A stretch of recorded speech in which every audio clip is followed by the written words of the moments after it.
think the nice veterinarian in the white coat loves your golden retriever. And to be fair, she probably does. But the guy signing her paycheck, he does not care if your dog lives, dies, or gets turned into a fur coat.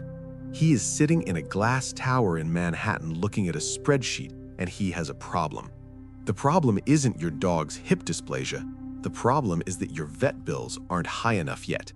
Private equity firms will tell you they buy companies to make them efficient, to invest in new technology. That is a lie. It is a calculated extraction scheme.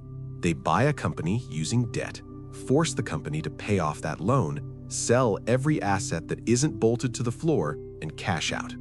If you just paid $500 for a routine vaccine, or if your grandmother is complaining that the food at her nursing home suddenly tastes like sawdust, listen closely. We are about to dissect the ruthless mechanism that turns your basic human needs into their pure profit. If you think I'm just being paranoid, look at the data. Private equity firms now control nearly 40% of all hospital emergency rooms in the United States. They own 30% of specialized veterinary clinics and hundreds of thousands of rental homes. This is not a coincidence. It is a hostile takeover of your daily life. And right now, the cracks in the foundation are finally starting to show. Just look at the headlines from this year regarding Steward Healthcare. It was the largest hospital bankruptcy in American history, and it was a crime scene. The private equity owners didn't invest in better care. They sold the land underneath the hospitals to pay themselves massive dividends, while nurses were forced to ration basic supplies. Patients literally died because of a lack of equipment. Meanwhile, the CEO bought a $40 million yacht. That is the reality of this business model. It is not about saving lives. It is about extracting value until the host body collapses. You saw the exact same thing happen to Red Lobster. Everyone made jokes about the endless shrimp deal bankrupting the company. That is funny, but it is wrong. Private equity killed Red Lobster. They sold the real estate under the restaurants for quick cash, then forced the restaurants to lease back their own buildings at extortionate rates. They drained the bank accounts, left the company with impossible rent bills, and walked away rich while thousands of workers lost their jobs. They call this a sale-leaseback transaction. I call it stealing the engine out of a car and selling it back to the driver. This is how they operate. They do not build things, they strip them. And now that interest rates are high and debt is expensive, these rigged systems are exploding all around us. Imagine a car thief looks at your car, but instead of breaking the window with a brick, he walks into a bank. He takes out a loan to buy your car, but he uses your car as the collateral for the loan. Once he signs the papers, he hands the keys to himself, but he hands the debt to you. Now you have to make the monthly payments on the loan he used to buy you. To make sure he gets paid, he sells the spare tire, he strips out the radio, he sells the engine for scrap. He pockets all that cash. Eventually, the car stops running because it has no parts left. He leaves the hollowed-out frame on the side of the highway and walks away rich. That sounds like Grand Theft Auto, but on Wall Street, they call it a leveraged buyout, or LBO, and it is the financial mechanism destroying the businesses you rely on. Here is exactly how the math works. When a private equity firm decides to buy a hospital chain, they rarely use their own money to pay the full price. They usually put down a down payment of just 20%. They borrow the remaining 80% from big banks. But here's the trick that feels like it should be illegal. That massive debt does not go on the private equity firm's credit card. It is glued onto the balance sheet of the hospital they just bought. Suddenly, a healthy hospital that was making a steady profit is suffocating. Before the buyout, the hospital used its money to buy medicine, upgrade equipment, and pay doctors.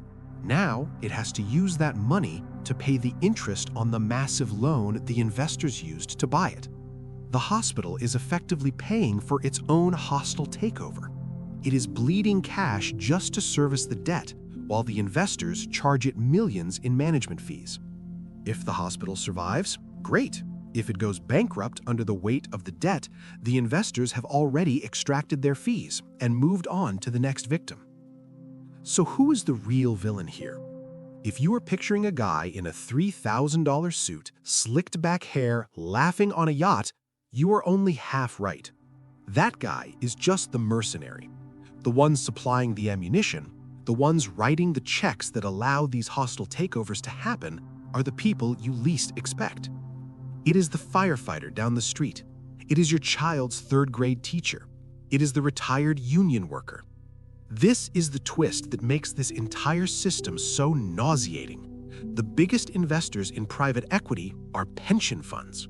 The retirement accounts of public servants are desperate for high returns because they promised benefits they cannot actually afford to pay. So they hand billions of dollars to private equity firms.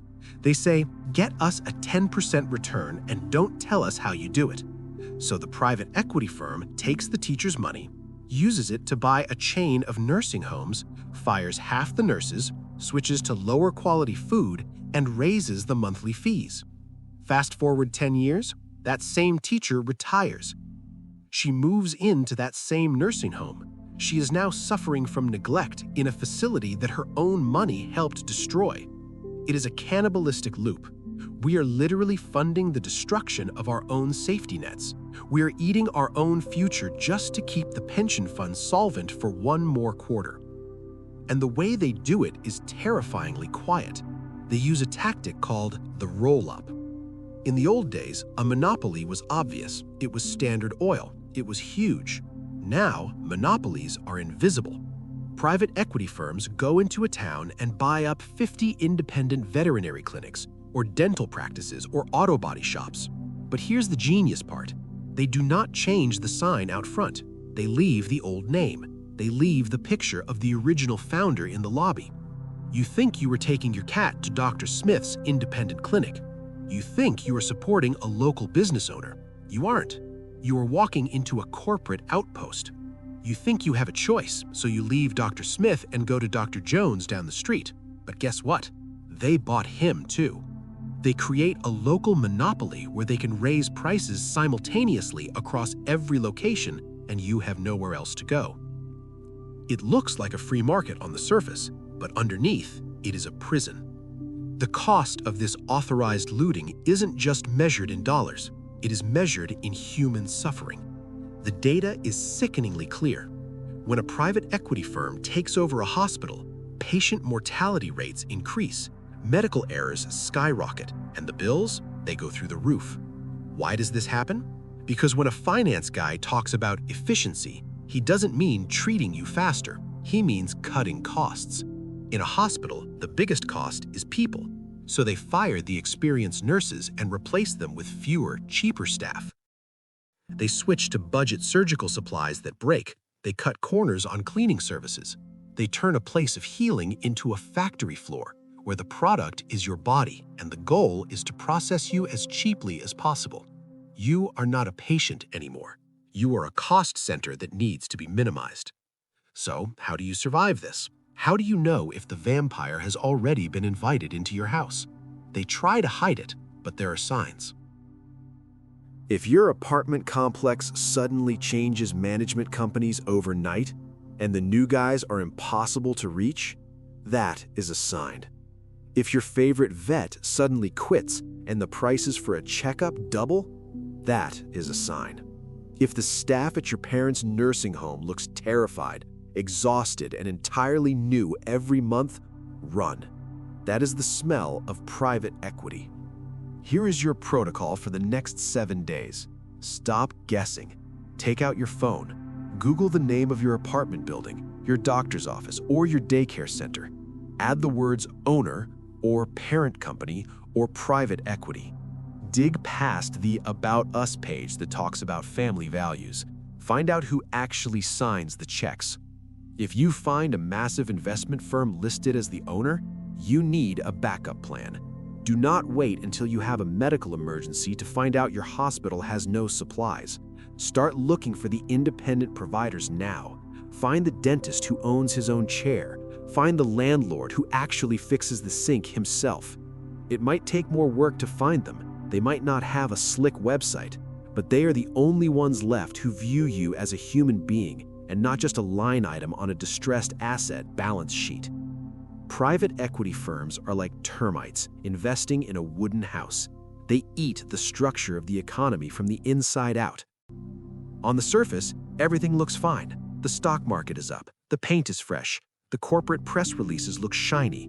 But the beams holding it all together, the hospitals, the homes, the veterinary clinics, are being hollowed out. You won't realize the damage is done until the day you lean against the wall and the roof comes crashing down on top of your head. We have allowed the financialization of absolutely everything, and that is a fatal mistake. Because there are some things in this world that should never be optimized for maximum yield. Taking care of a sick child should not be efficient, it should be compassionate. Housing the elderly should not be a high-growth sector, it should be dignified. When you turn the basic requirements of human survival into a spreadsheet, when you reduce a grandmother's care down to an EBITDA target, you haven't just built a business, you have built a machine that converts human misery into quarterly bonuses. They will keep telling you this is just how the free market works. They will tell you it's just math. But math doesn't care if you have a place to sleep tonight. Math doesn't care if the ambulance arrives on time. The only way to win this rigged game is to stop playing by their rules. Stop giving your money to the people who are betting against your survival. Check the owners. Support the builders, not the asset strippers. Do not let them turn your life into a rounding error on a balance sheet. If you want to know who really owns the world around you and how to stop them from selling it out from under your feet, subscribe to the channel. Because the only thing they fear more than regulation is a victim who knows exactly how the trick works.